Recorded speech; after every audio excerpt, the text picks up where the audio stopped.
I think the last 18 months have kind of shook the world. As I told you in Qatar, it's very emotional, very, very emotional. And by the very nature of your passport, you were banned from Wimbledon last year. You know, your brain doesn't really know if it's life or death, but in reality, it's like, oh, it's just a tennis match, right? Has I ever felt like the occasion is too big for me? No. I was very lonely. It's very lonely at the top. This is Upfront with me, Simon Jordan. I believe there are a lot of vacuous, uninformed, unchallenged opinions out there. I want to get to the bottom line and cut through the nonsense. So with this podcast with William Hill, I'm going to get people with strong views who think they can stand them up to proper scrutiny. There's a good chance I might learn something along the way, and more importantly, so might you. Joining me in today's episode, a world number one at the age of 22, a two-time Grand Slam winner with a fierce backhand, competing on the biggest stages in the US, Australia, France, and here at Wimbledon. But now, in the way of tensions as the political and sporting worlds intertwine. Victoria Azarenka, welcome to Upfront. Thank you. Thank you for having me. My pleasure. Listen, two-time Grand Slam winner, 3 Grand Slam finals, Grand Slam semi-finals, allegedly the sixth highest earning women tennis player from court revenues. Not bad from a young lady from Belarus, from Minsk in Belarus. Yeah, I'm always quite surprised by statistics when somebody like read out my bio or what I've done, because I feel like I'm still kind of living in the moment and I have a hard time to reflect on what I've done. And it's always been like kind of mentality of, okay, what's the next thing? What's the next goal? And so I have a hard time to just like look back and I guess appreciate now still everything that has happened, and especially the journey where I came from. Well, that's the nature of ambition, that you're always looking forward. I'm similar in my own outlook, which is, okay, I don't want to look at what I've done. I want to look at what I'm going to do next. But one of the questions I always ask you guys, you elite athletes, is what makes a Victoria Azarenka? What was the journey that you went on from being a young girl in Belarus and coming from a background that doesn't look like it's huge privilege, because tennis is often a sport that's especially in this country, in England, often it's a very class-orientated sport.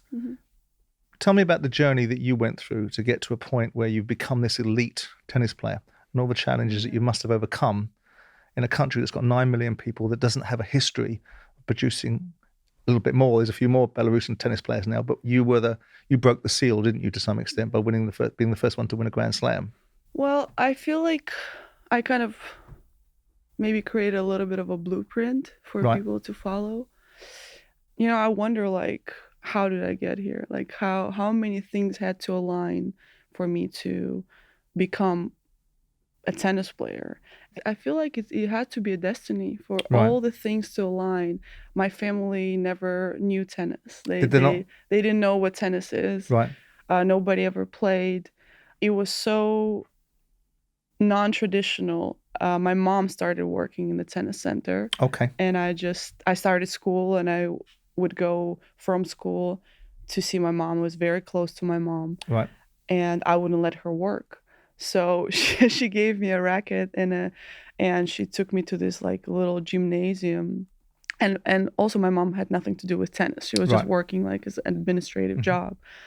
And I went to just, distract myself. There was no iPhones. There was none of those things.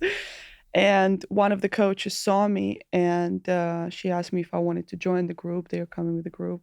And I said, no, I'm scared. And I ran away. And the reason why I want to say that is I was a very dependent kid who had a lot of fear. Right. And that fear of what? Fear of just, of unknown. Do I fit in here? Do I don't fit in here? And I started and I loved it so much. What age right was this? away. I was 7 years old. 7, right. And my first coach really taught me the love of the game, like really to play and have fun. How did you get a coach? If you're coming from a background where there isn't inordinate amounts of wealth that can be able to provide that sort of facility. How does one get a coach at 7 years of age in Belarus? He wasn't my coach. He was a coach of a group. We were 40 Just teaching, kids. yeah. Yeah, we were Okay. 40 kids in the room, like probably a bit bigger than this whole Right. studio. And a year after, it was 20 kids. Right. And we would go on the court like once every 3 days, and we would play, and you hit one shot, then you go back off the line and you wait. So Right. I didn't really have so much option, but I had a wall, and the wall was free hitting Right. partner. It was something that I've played and I studied and I dreamed that was my like safe space. Right. I didn't know nothing about visualization at that point. Okay. But I imagined myself playing in Wimbledon. I imagined myself playing in French Open, Australian Open, that I would play against Steffi Graf or Monica Seles, And those were like real. I remember those dreams. I would create like a court. I would paint in our little apartment. Right. We had a carpet that looked like kind of like the service line and the baseline. I would play with a soft ball against the walls. So that's what I'm saying. It was like a lot of things were destiny. And when I was a kid, I didn't think I'm going to be a professional tennis player. It's going to be my job. I was doing music. I was doing other sports. I was going to school. But it was something that I really loved doing. And I started to compete when I was 9, I think 8, 9. I won my first trophy. It was a big pink elephant. It was just like a stuffy. And from there, I heard a lot of no's. Like I had people my first coach really believed in me. My mom worked 2 jobs. My dad worked 3 jobs to, try to support you me in a way. But I was pretty lucky. We had a pretty good system with a center where I was able to join groups. I couldn't really have individual lessons, only some that my mom could afford. She would sew my clothes, and some people would help out with like some shoes and some rackets, where I got a lot of hand-downs when I was a kid, and I was very grateful. For me, it was incredible. And so the journey was very tough. I saw how hard my parents worked to be able to give me that opportunity, which also kind of put a lot of pressure when I was a kid to win. Did you feel that? Yeah. Oh yeah. I because my mom was very tough with me, and I felt that. Tough in what way? She pushed you? She pushed me. She kind of she was getting so sad when I would lose, that I didn't want to disappoint her, by losing. And I actually feel kind of like I still carry that guilt a bit when I lose, because it happened for quite a long time. And so when I was competing, I remember I was so scared to lose that it made me not want to lose at any time. Like I needed to find a way how not to lose. Some people, I think, got motivated, but they just hated losing. I was afraid to lose, to disappoint, in a way, my mom, and everything that my parents kind of worked for me. Like I didn't want it to kind of like go to waste. So So you felt that pressure, pressure of expectation or disappointment, or not delivering on the endeavors that they were putting into you to give you an opportunity. They never pushed me like they never, I've met a lot of parents while I grew up, and kids whose parents saw them as a way out. Yeah, that's what I was going to ask you. And I never had that with my parents. Like they really genuinely always wanted me to be just the best as I could be. So I think they saw that potential in me, and they wanted it for me, not for them. Like, oh, I want to fulfill my dreams and goals. So I never felt that They pressure. weren't living vicariously for you. No, never. No. And I'm really grateful for that for my parents, but they really wanted me to have a better life. And it was and it was a chance for me to have a Right. better life. What was the scene in Belarus? I mean, you talked a moment ago about a potential way out. I mean, what a way out of what? I mean, I don't know what the economy is like in Belarus, or I don't know what the society is Mm. like. But by the very nature of that suggestion, it tells me that there is a way through into a better life. Yeah, Um, a better life. First of all, to be able to travel and see the world. yeah. That was one of the things. We lived 9 people in a 2-bedroom apartment Okay. at one point, so there was. I never thought about the financial aspect, but for me, it was I can make a name for myself. I can travel the world. I can see the world. I never thought, okay, I want to be rich, Right. like I want to play tennis and I'm going to be wealthy. And I really don't think that was ever my parents' thought. When I see things that my mom allowed me to do, I was 10 years old when I went by myself to United States. Yeah. Somebody met me, Yeah, I there. saw that. Yeah. I would never do that with my son. Like, I Right. would never let Really? him. No, absolutely not. By himself to go somewhere. No, I mean, I want him to be independent, but I'll be somewhere, just to make sure everything is So, what do you think to that okay. then?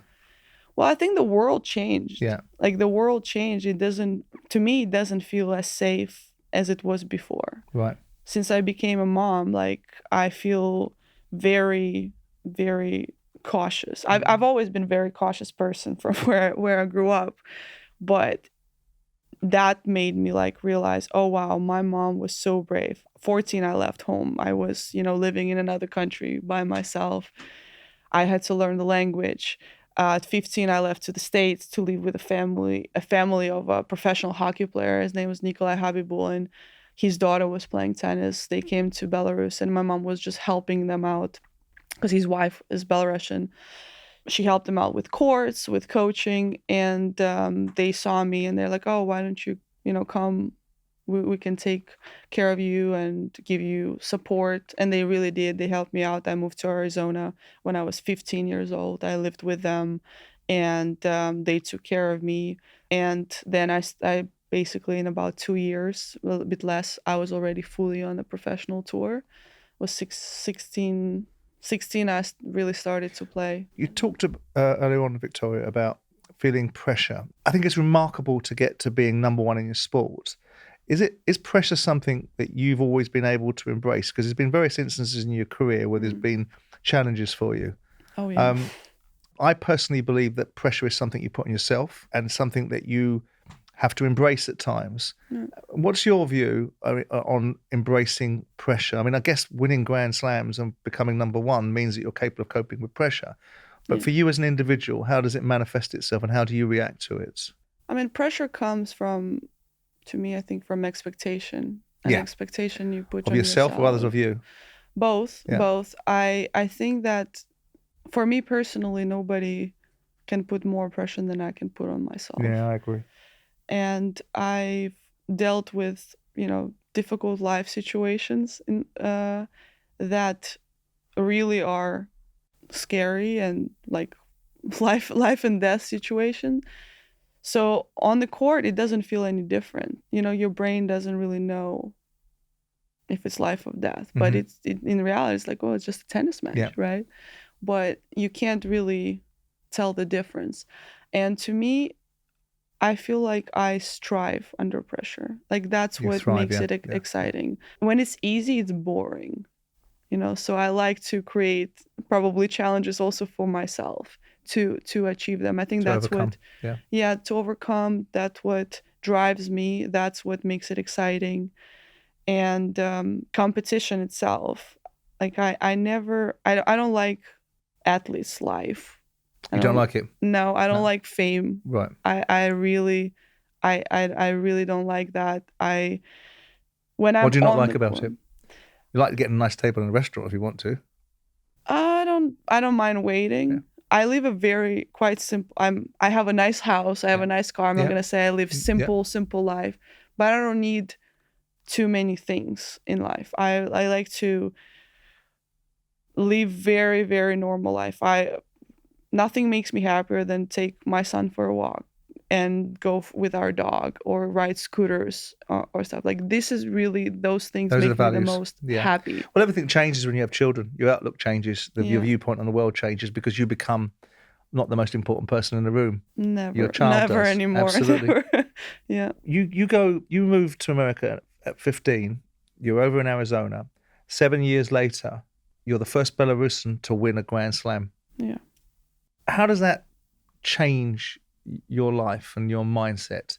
Well, I almost quit tennis a year before that. So in Why? 2011, I felt a lot of pressure. You know, I've always been very talented. I was probably one of the best juniors there ever was. I won 5 Grand Slams in 1 year with 2 singles, 3 doubles. And that transition from almost being invincible in juniors to go to a professional sport was not easy because I was losing more, and there were girls weren't gonna give up after, you know, you have a lead. They would play until every last point. So I had some of those, you know, very, very tough losses. And then I started to play better. I started to have good results, top 30, top 10. And the next goal was, okay, top 5, top 1, winning Grand Slam. And they weren't happening. So I was like, okay, maybe I'm not good enough. Maybe that's not, my dream is not going to be achieved. I always had outside interest in doing something else. You know, I wanted maybe to study, to do something else. And I told my mom, I think I'm just gonna be, I think I'm just gonna be done. I want to do something else. I'm not having fun. I'm not enjoying. And she said, what are you gonna do? I said, I don't know. I'm gonna study. She laughed in my face. She's like, you're gonna get bored in 1 week. So just kind of take your time, come home. I came home. I remember I partied with my friends for 3 days. I didn't sleep. My mom came to my apartment. She was like, oh my God, she would start crying. And then I went to see my grandma, and my grandma is just, you know, a light of positivity. She had, you know, she went through World War II, through hunger, and she has this incredible optimism all the time. She always says, it can always be worse. It can always be worse, you know. So we had this conversation. It wasn't necessarily something she said, but she's like, how interesting is that you get to do for your job something that you really love. Yeah. And I was like, get some context. Yeah. That's really true, you know. Like it was it was a simple thing, but it was just like a big reminder. And I was like, okay, you know what, I do love that. It's just you get so lost in the process sometimes, in, you know, in the big picture, that you forget the little steps, why you started to play, why are you playing. And I remember I went to Indian Wells in Miami, and I think I won in Miami. And I just came to Australia and I felt just really good. I was on the court. It wasn't like, okay, every day is great. And, you know, it's the journey and the tournament, it's never one way. It doesn't go up. It's like that. But I remember I played my semifinal match and against Kim Clijsters, and I won the first set. I lost the second set. And I was like, I have to believe in myself. Like, I really, I can win. Like, I can win. Why not? Are you having this conversation with yourself? Yes, your mind? In my mind, it's like in between breaks. It's so hot out. Like, I'm, you know, it's like 40 degrees. I'm playing against this player who is defending. I think she was defending champion. Right. Yeah, and somebody that I've actually never beaten before. I really won that match on self-belief. Like, that third set was on self-belief. And in the final, I played Sharapova. I was like, there is no way I'm losing that match. It's not going to happen. I'm going to win this match. And I remember I started the match, I was 2-0 down, but I was like, no, that's going to be my day. Today is going to be my day. And I switched into the gear and I just never looked back. Do you, I mean, I'm going to sort of ask a contradictory question, but have you suffered from a lot of self-doubt and anxiety through? Yeah. It doesn't sound like you have, but you're going to tell me now that you have. Of course, of course. How have you managed to overcome that? I think I have this ability to pick myself up. Compartmentalize?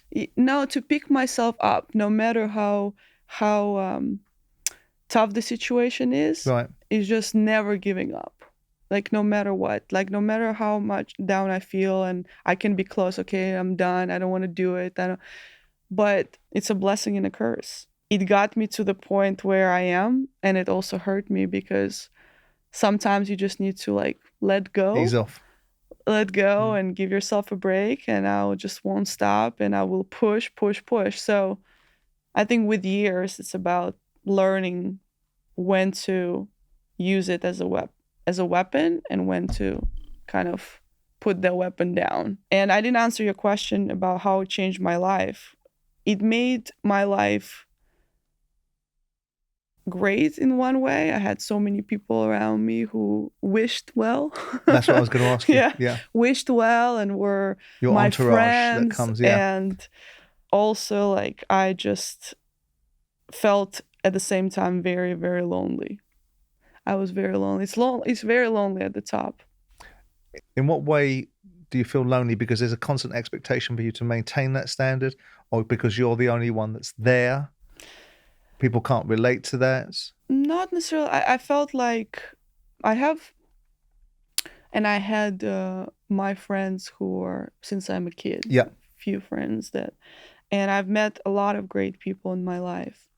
But at that moment, you have so many people who are your friends, Yep.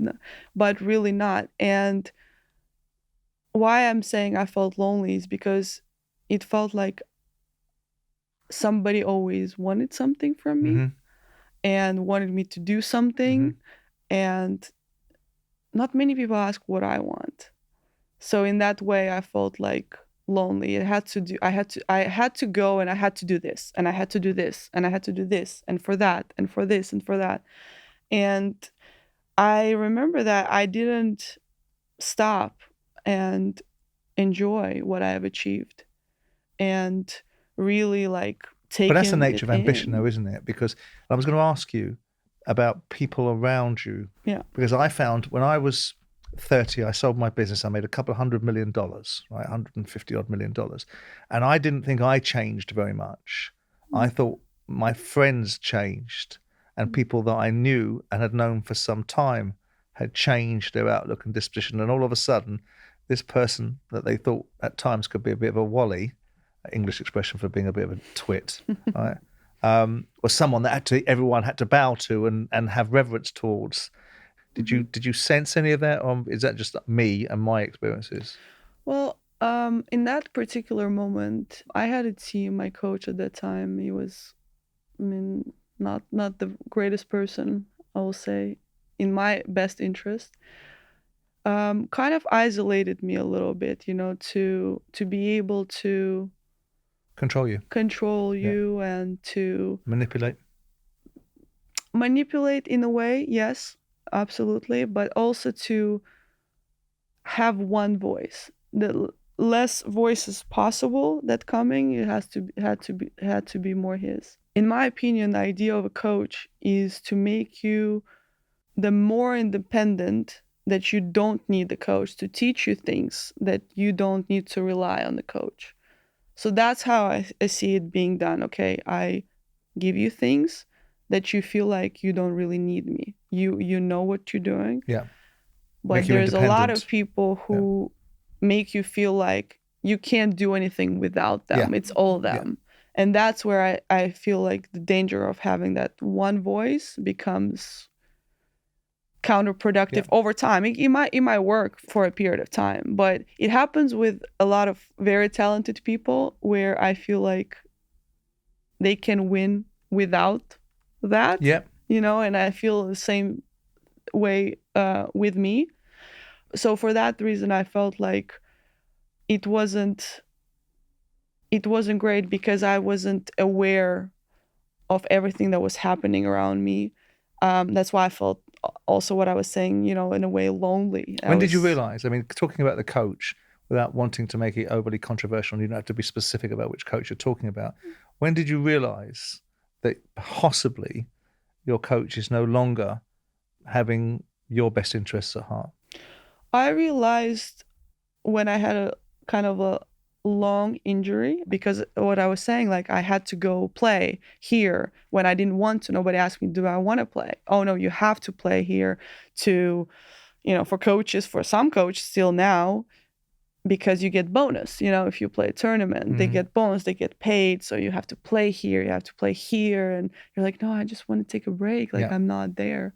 So I started to having some of these injuries because it was like just a lot of like, if I don't play, I feel guilty, and then like, it's Right. always, it was making it always my fault. Like it wasn't somebody else's fault. It was always my fault. And I started to have these injuries, and then I had a kind of a longer injury, and I realized like, oh my God, like I feel depressed. I feel like really down. I don't want to do anything. I feel sad. And I started to do like work with a psychologist and stuff. And I started to realize that a lot of things that I was doing weren't really coming from me. Right. It was coming from somebody else. Yeah. So I took about almost 2.5 months. I lived in Paris by myself, and I went, I just booked like hotel apartment, and I would go out, meet different people. And I experienced Paris, where I started to like Paris for the first time when I was in the French Open. I just would go to like a local bakery, and I would try to speak French, and I would meet some people in France. Yeah, boulangerie. And I started to get like my own voice back. I started to get, no, I don't want that. How old were you then? It was 2000, end of 2014, so 25.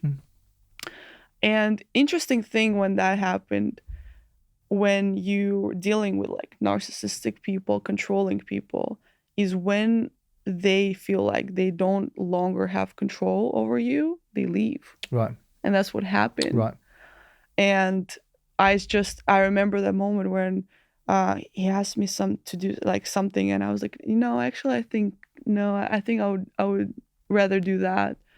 And it's like literally like a month and a half later, he disappeared. Gone. Yeah. And I was sad at first, but then I was like, oh, thank you. Actually, yeah, you've done me a favor. it was amazing. And I could see that happen to other people after. And I was like, oh, lesson learned. Not the best lesson, not the most comfortable lesson, but a lesson learned. A very good lesson learned. I don't want to make everything about money, but it goes with the territory. And you've got this moniker of being listed as the 6th highest prize-winning female tennis star, earning tens of millions of dollars. And by the way, fantastic. I think that anyone that achieves things, being good at something comes with rewards, and that's a fantastic thing. But money changes people. Do you think it's in any shape or form changed you? I would like to think no. Did it take away any of the burning ambition? Because I would imagine, listening to you talk about your character, to get to number one in a sport like tennis is a remarkable achievement. To be number one for 51 weeks during that period of time, to be in 5 slams, to be at that level requires immense mental fortitude and single-mindedness and absolute focus, doesn't it? Yeah. And sometimes, and in business, I had that for a period of time, but sometimes money can take that edge away. It can mean that sometimes you don't have the same burning desire, passions, because possibly you don't need to have to. Have you ever, has that played into your narrative at any particular time? I think it can, but also if money in the beginning is your driving force, once it's your driving force, then it's like when you have that, you're like, okay, what else? Yeah, what else? But also like somebody asked me when I think I was 15 years old. And it's like, how much money do you want to make? I was like, oh my God, if I make $10 million, that's it. Like, that's going to be. Then I made that money, and then I was like, kind of want more. So clearly I'm not playing right now for money. No. It's not my motivation. No. And it hasn't been then.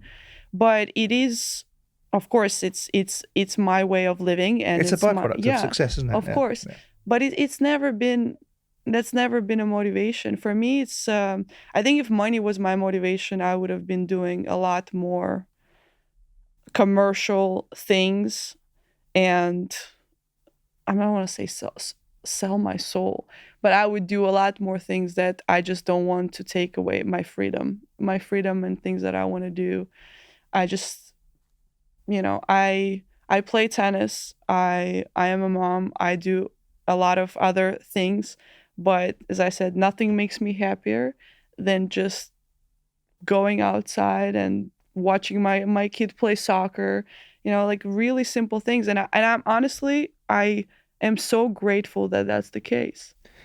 Do you I'm going to take you into a space which is prevalent to us in this country at this moment in time and ask you about one of our players Yeah. and what your take on the challenges that she appears to be having. Emma Raducanu was a breakout in a lot of people's minds because obviously in this country, whilst tennis is a massive sport, it becomes very massive in June and July Yeah. because of Wimbledon.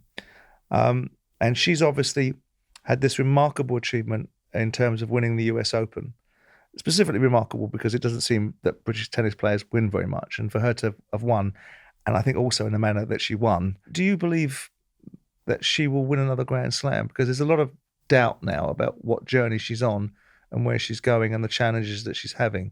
You will probably not like my answer, but I hate to predict those things. And I really don't like people who talk about it because you don't know. No. Nobody knows. It's like those draw predictions. And, I'm like, every time I look at it, it's like, why do people do that? You're never right.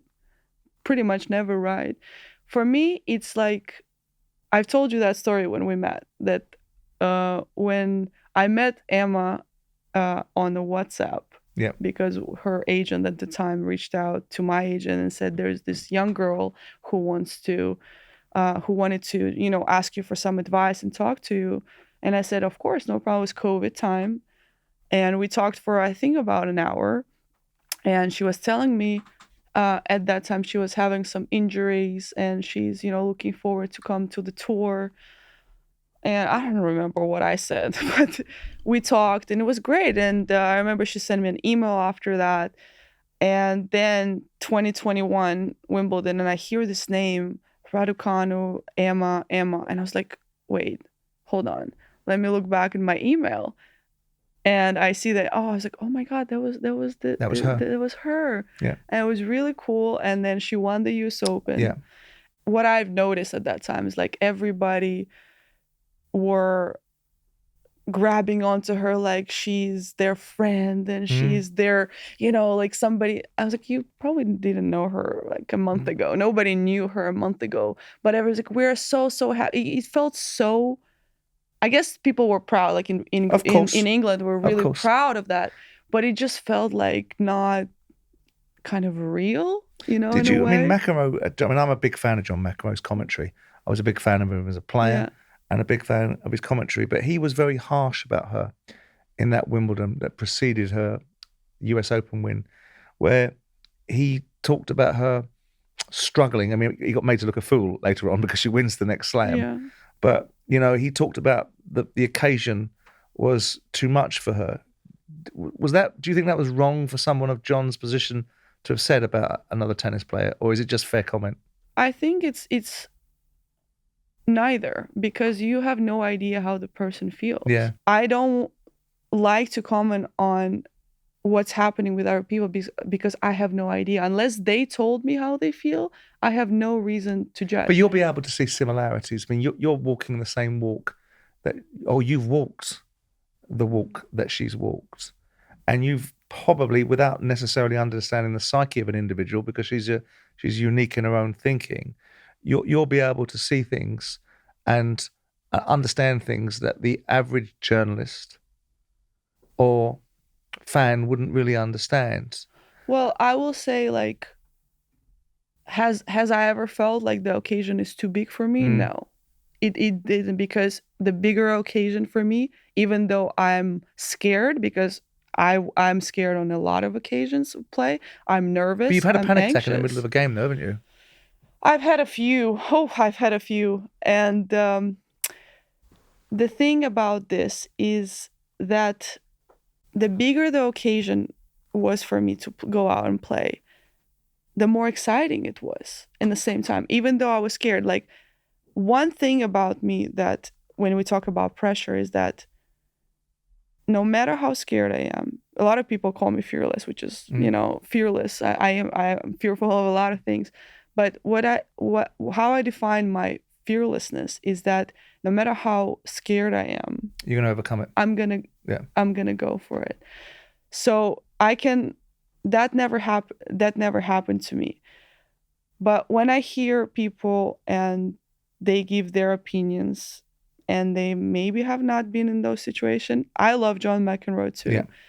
But there was no social media when he was on tour, No. and there would be a lot of Opinions on him. Opinions well, there on was a lot of opinions things on him, yeah. that has happened, and that's why I try not to judge people.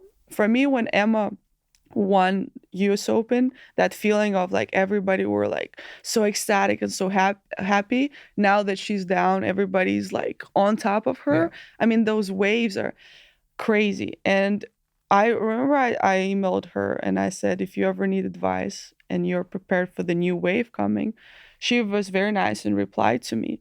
She should do. When you're in the moment, you don't realize how big I don't think she realized how big she became, like how huge the moment was and how everybody wanted to be a part of that. I was quite, as much as it's any of my damn business, I was quite cross with what happened to her post the US Open, because my default reaction when I was talking in the media, I have a great love of tennis, obviously a great love of football, and I have a great love of boxing, so I always get quite emotionally invested, and I try to be objective and pragmatic in my thinking. I hated seeing her at the Met Ball. I hated seeing her at all these different functions. And it felt to me like everybody that was going to sink their claws into her were there straight away. You're at the beginning of your journey, and all of this can come, and all of this distractions, because it's not going to help your tennis game. It's not going to help you keep focused. It's going to get everybody getting a piece of your soul and getting into your head and distracting you from the core propositions. And 2 years later, we see this prestigious talent, whether she can go on and win other slams or big tournaments will be, as you say, to be seen, because she may get injuries that she can never overcome. She seems to be getting a lot of injuries at this moment in time. Where she's now quoting and saying, sometimes I think to myself, I wish I'd never won the US Open. I wish that didn't happen. That's kind of sad. That's a good quote, I think. Sad though, isn't it? It is sad, but I think it's a very momentary feeling, because if you ask her, okay, we'll take that away and you redo it again, I'm not sure she will agree with that. From what I can observe is you need to have from my experience, you need to have a very, very small circle. Yeah. And a solid one. Very, very solid one that really has your best interest. And tells you the truth. Truth is important. That's one thing that I would hope everybody who I worked with, I said, no bullshit, please. Like I don't tell me what I want to hear, because I hate that. I hate hypocrisy, and I hate two-faced people. A lot of sports people don't know. They like a lot of people to tell them precisely what they want to hear. Yeah, I've heard that. Yeah, I don't think that's good for the character. I don't think that builds winners. No. I don't think that builds soul. I think having people around you that are lick-spittles and sycophants that are basically puffing smoke up your ass to make sure that they exist in your world doesn't help you in the longer game. Yeah. I want to talk... I feel like guys have more of those than girls. Yeah, possibly. Yeah. Possibly. Yeah, possibly. I want to talk to you about something that we spoke about in Qatar, and something that was quite challenging for you at the time, and I think you had quite strong views on it. And obviously, everyone has strong views on this situation now because it's something that's affecting the world. You, as a Belarusian, got stopped from playing at Wimbledon. Yeah. What has the tour been like for the last 12 to 18 months as a Belarusian? Oh, well, I mean, it's... I think the last 18 months have kind of shook the world. I think myself, I experienced that quite heavily. I cannot say more heavily than any Ukrainian players, because there's no bombs flying into my house. I am very, as I told you in Qatar, it's very emotional, very, very emotional thing for me.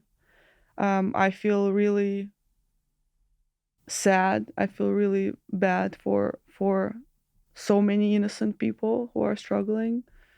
I've my actually not many people know that my dad's side, I am also half of my side is Ukrainian. My Right. name is not Azarenka, it's Azarenko, Okay. which is actually a Ukrainian name Right. as well. But and I have so many friends in Ukraine, have family in Belarus. I know so many people in Russia. So I've never I want to speak about Belarusian people. I never felt much of difference when I grew up because I always used to go to these tournaments when I was a kid. We would go to Ukraine by train there and back. I've met many players, and it never felt like we are too different. Different countries, yeah. No, it Yeah. really that it didn't feel like that ever to me. They have their own language, we have our own language, slight differences, but no, I couldn't really feel like there was any difference. Even when I went on tour, and I would see, Ukrainian players, Russian players, Belarusian players, we kind of all spoke. It's Right. never been.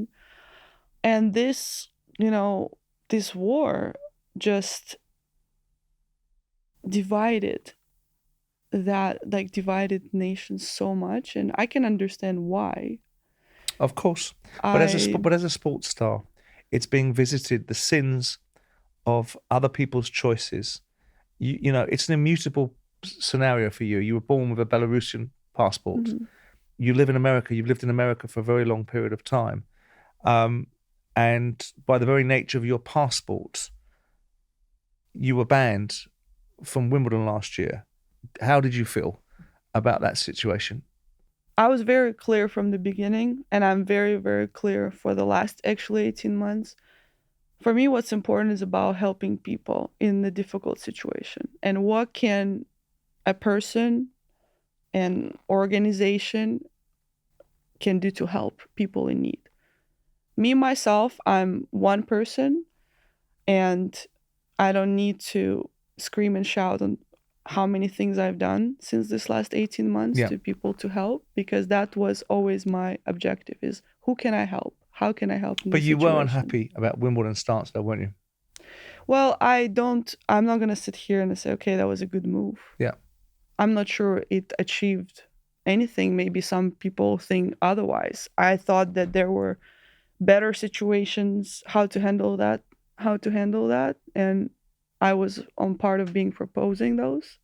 I thought that donating prize money to humanitarian aid, which I said that I would, Right. and I've got 7 players, top players, to agree to donate that. I think that would have been a lot more helpful.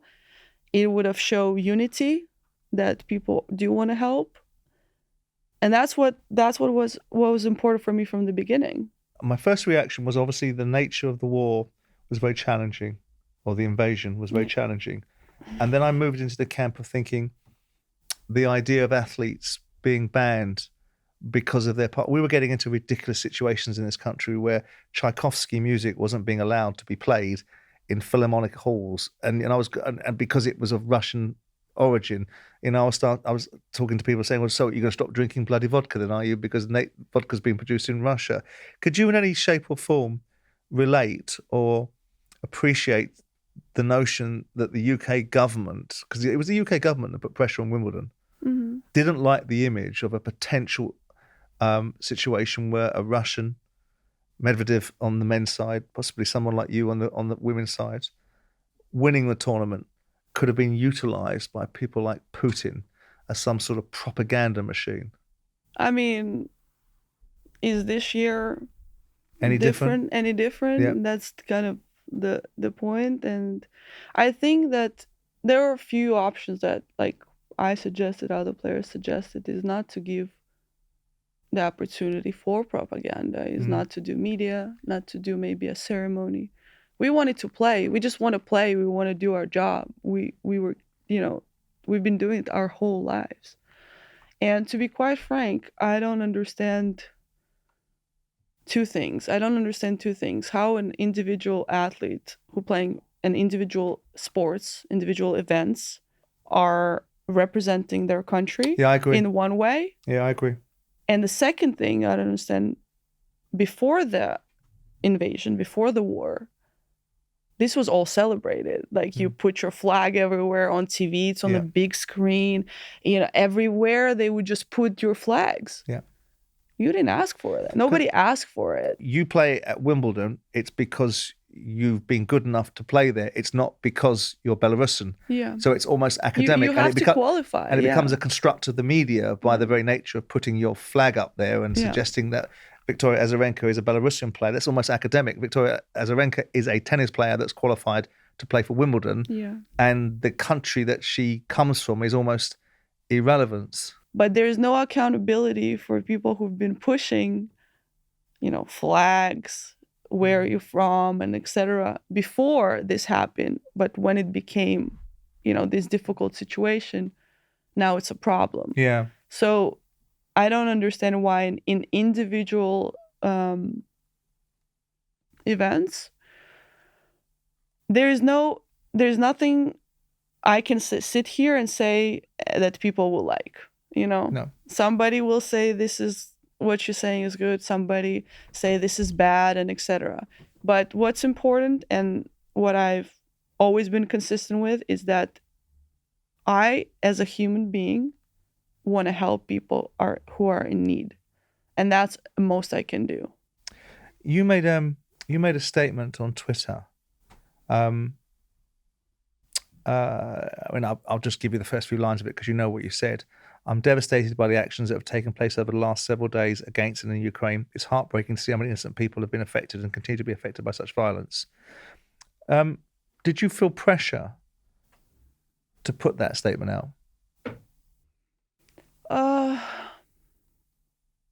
I feel like every public person has the pressure to say something. Yeah. It's not just me particularly. It's just the world that we live in. I feel like for some reason those things count more than the actual help that you're trying to do behind the scenes or like genuinely. And that's a bit, to me, sad because some people ask for big statements that, to me, in my opinion, are a bit empty rather than, I feel like a small action, if it can help one person, is way bigger than some of those things. So did I feel pressured, like somebody told me that I need to say something? No. Well, whatever you say, it won't be enough for someone. Yes. It's like having to, we live in a society where you have to apologize. I mean, whatever you do, if you're a politician or if you're in life, you have to apologize. And when you give an apology, it won't be good enough for somebody. And even if you wrote it in blood, some people would still suggest that it's not good enough. It's not good enough, and there's a lot of double standards. Of course there is. And it's way too much hypocrisy. That's why I just want to spend time with animals. Away from it, and away from no hypocrisy there, Exactly. Do you think, I'm going to go straight out and say I think the answer to this should be yes. But it's more important for you, obviously, because it's something you'll experience. Do you think questions around the war and subjects like that should be banned from tennis press conferences going forward? I think if the tennis journalists ask them and they don't really cover politics and stuff, it's kind of like a bit, not weird, but... Well, they're there to cover sport. They're there to cover... On one hand, they're suggesting that if people like Putin have Belarusians or Russians playing in a competition, they're leveraging it. On the next hand, they're the ones that are bringing it up when they're covering sport. And I find that absolutely hypocritical. Despite the stuff I do in the media, Victoria, I have sometimes a great disdain for the irresponsibility of the media and the nature of just creating content and sensationalized headlines with no real feeling or substance behind it, as long as it fills television space and content in newspapers. It's I've used it one time, I think, with one journalist who is on tennis tour, and I said that all he wants to do is clickbait. You know? And he said, that's not how you use this phrase. And I was like, whatever. Well, he knew what you meant. Yeah. Of course he knows what I meant. He doesn't come to any of my press conferences anymore. I always respected journalists. And I think it's it's an incredible job, but there's a lot of really bad journalists. Yeah, I agree. I listen to journalists sometimes and their motivations to be able to achieve something from a conversation which is solely for their motivation. Yeah. But when you say bad journalist, what represents a bad journalist in your mind? The one who do like no research, no background. Right. They don't really investigate the story. They just, and some of them like to just make it about themselves. Yeah. You know, like you're not. I Oh, feel you've done the like Piers Morgan show, have you? Different discussion. You'll probably never invite me. So yeah, it's about and I think the bad journalists is when they come with already a pre-written piece before, you know, like the way the Yeah, way they've the made their mind question. up. Yeah. Yeah, They made it's their like mind up. I think you already made your mind up. Like you don't ask me to know my opinion or what really is about. It's more about, okay, I know what I want to write. I just need a quote from you. What did you think of Naomi Osaka's reaction when she complained about the press? Yeah, I was seeing her on the front page of magazines, and yet she was unable to cope with the media side of things. Did you, when you watched her having troubles, because you've played her in big finals and got beaten the US Open by her, didn't you? Did you feel any empathy for her? Did you, along the lines of journalists overreaching or not actually being motivated by the right agendas? Well, of course I emphasize with her because you never want to see, you know, your colleague in such distress. Did you think there was any hypocrisy though? Because me being with my view, and yours will be far more prevalent, but I'm going to say it and then you can pull it to pieces. I couldn't understand. I think it's priced in. The top players are rewarded very well. And I know that money doesn't excuse people's behavior, but in some ways it enables it to be softened slightly because you'll always be able to walk out of a room and get on with the rest of your life economically. It's part of the territory for an entertainment business. And when you're not wanting to talk to the media because you don't like their questioning after losing a game or whatever her issue was at the time, yet you're doing interviews or being on the front page of magazines or endorsing products left, right, and centre, I felt that was steeped in hypocrisy. On one hand, you don't like the media, you don't want them. On the other hand, you recognise the value of them and you get remunerated by them. Yeah. Well, I mean, I agree with that part because you are media is the necessary evil to serve a greater good. Well, I will say that without the like, I mean, if we talk about Naomi, media made her also. I mean, her results made her who he is, who she is on the tennis court. The other part of the endorsements and branding was done by media. It was PR. You know, it's strategic, and it's all credit to them. They made her an incredible brand. But as you say, it's gonna come both ways. Yeah. It's gonna come both ways, and dealing with, let's say, bad journalism or targeting journalism. I call it more like targeting journalism. It's part of it. But for example, when we play on the court, right? And somebody say, well, you get paid a lot of money for it. And then somebody in the crowd can just insult you or wish death on your family online. Well, that's not part of the that's not part of the job, you know? So when I was a kid, I didn't dream about being on the magazine covers. I didn't dream about doing endorsements. That's like privileges, and it's what you want to do, you know. I hate fashion shoots. Like it's not part of what I want to do. I wanted to be an athlete. I wanted to win trophies, and I do understand that there's responsibility comes with your platform and your recognition. And I did some mistakes, but I had to learn that media is an important part of the job. It can be difficult, but it is also what drives the business. It would helps the business. It would helps you, your name. And in the case of, you know, Naomi and many players, I want to single her out, it is helpful. So you got to deal with both sides. But honestly, to tell my opinion with the journalists, you can ask questions what you want. You just gotta ask them with respect. We are all human beings. We all have feelings. Just because somebody gets paid a lot of money doesn't mean you're more or less human being. Did you deliberately not tell your PR and management team you weren't coming here today?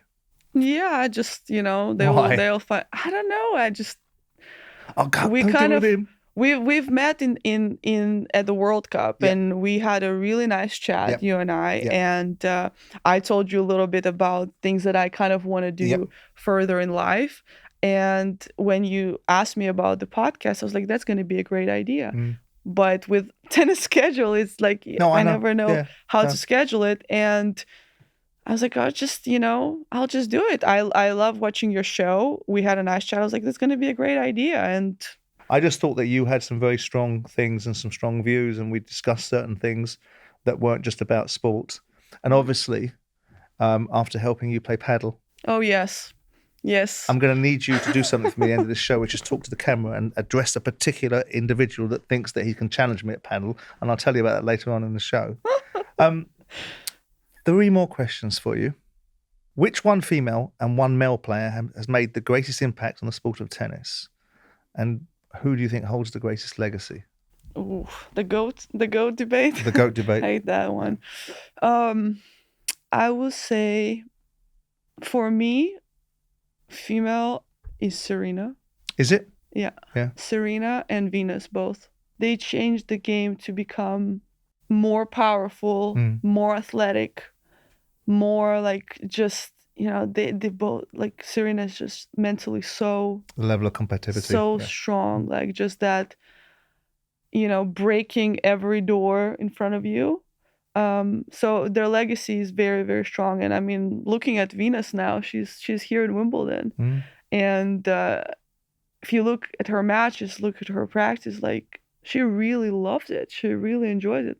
I was in the gym with her that day. I was like, why is she here? But it's quite incredible for me to see. So I will say both them. Yeah. So and on the male, I feel like Djokovic doesn't get the credit enough. He deserves. Yeah. He doesn't get the credit he deserves. I mean, Roger just, his elegancy and beautiful tennis his player. incredible like talent. Like I think he's the most talented from the big 3. Yeah, I do too. I think Rafa was phenomenal because he changed direction, didn't he? Because of the tendonitis and everything else that he suffered. He is just a fighter, like just full heart. And Novak is just, I mean, his mind. Yeah. I don't think any athlete I've seen like he always faces some of the criticism I think he brings on himself. He does, yeah. He just does. But you have to respect that what he believes in, he stands by. He does. He doesn't waver from it. I can agree, I can disagree with that, but that's his mind to like just be so disciplined, to be so, just determined, single-minded, incredible. Like really, I think he really doesn't get enough credit, and I'm really amazed by him. Yeah, I mean, I've watched. I mean, Novak's brother Marco lives around the corner from me in Marbella, and I've watched Novak over the years because he used to do his warm weather preparation in Marbella in December before going to the Australian, and the level of professionalism and discipline and the entourage. I know the entourages can be good and bad things, but just everything about what he did, from stretching and warming up before he even hit a ball for an hour at a time through to the diet, was just remarkable. I remember sitting with him and Boris Becker and talking about his approach to tennis, and just zeroed in, just no blink, zeroed in, and utter belief in himself. Yeah, his work ethic and his discipline, it's like I can see it's very like Eastern European. It's just like the I don't know, the character of like, and he's been painted, a villain so many times Some of that's his own fault because he said some silly things and got involved with some silly things. But some of it's because he's a Mickey taker as well, because he used to make fun of the other players. Yeah, but also, this is where I can understand him, where there's a double standard for some people. Right. And I think for him to maintain a good image, he needed to do so much more than Rafa and Roger. Okay. I mean, in my eyes, and probably in many, many people's eyes, Roger could do no wrong. Rafa could do no wrong. You know, everything about them is is supportive. He's always climbing uphill. And what I've noticed, and I might be completely wrong, I feel like when he was younger, he wanted to be more likable. And now I feel like he just stopped caring. Good for him. And I think that's, to me, that something changed with that, where he's more relatable. Oh, it's more authentic, isn't it? Yeah. Yeah. When you retire, how will you want to be remembered? And have you fulfilled everything you wanted to do? Have I fulfilled everything that I wanted to do? Not yet. I'm not sure I will get there ever. I'm not sure I'll get there ever. I think I will have to settle with that. I gave it all that I could, and it's time to move on.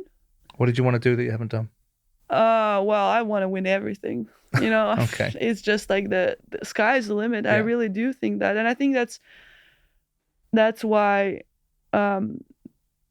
I do everything at 100%, because I know what it takes. I don't know if I'm probably never going to achieve everything that I wanted to do, but it keeps me wanting to do that. And then outside of that, I want to be remembered that I left the sport in a better condition than I came in. I do a lot behind the scenes to try to help women's sport.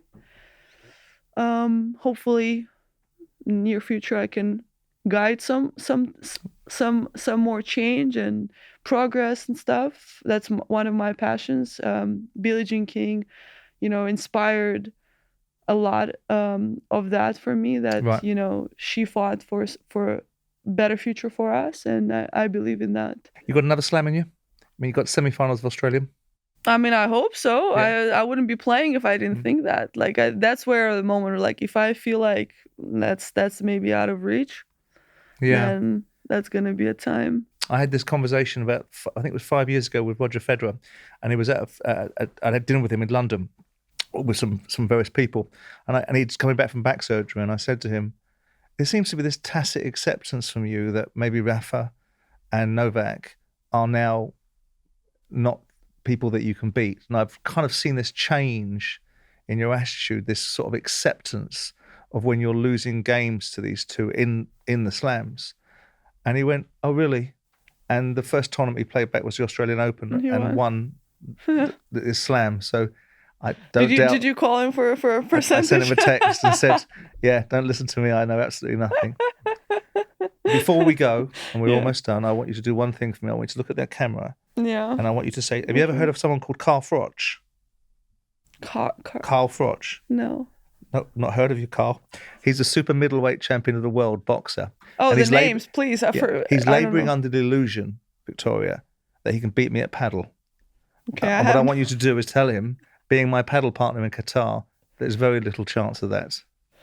Okay, Carl, I'm not sure you have a lot of chance, because Simon was playing actually better than me in paddle. So if you do beat him, let me know. But I just hope you have a good match. Vika, it's been lovely. Thank you very much. Thank You've been very upfront, and I very much enjoyed it. Thank you so much for having me. Upfront with me, Simon Jordan, is brought to you by William Hill. Future episodes can be found on YouTube, Spotify, or wherever you find your podcasts. 18+, please gamble responsibly.